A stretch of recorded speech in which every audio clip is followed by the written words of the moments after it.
Hello viewers, কেমন আছেন? আজকে আমরা খাবো ঢেঁড়স ভর্তা। অনেকদিন ধরে ঢেঁড়স ভর্তা খেতে ইচ্ছা করতেছিল, তো খাওয়ার সময় পাইনি। আজকে আমরা ভর্তা করব। প্রথমে এগুলো ধুয়ে নিচ্ছি।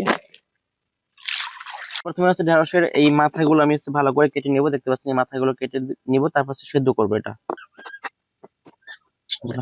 আমার সবগুলো কাটা হয়ে গেছে, এবার এগুলো সেদ্ধ করে নিব।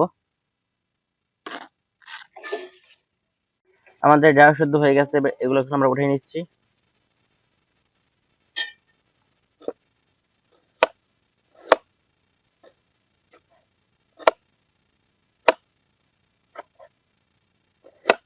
প্রথমে আমি পেঁয়াজগুলো ভালো করে, এরপরে দিয়ে দিচ্ছি মরিচ, এরপরে দিয়ে দেবো সরিষার তেল।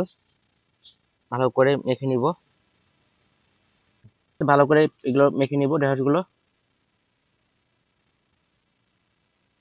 অসাধারণ টেস্ট, একবার হলে এটা খেয়ে দেখবেন। একদম পুরো ভাত লাল হয়ে গেছে, দেখতে পাচ্ছেন।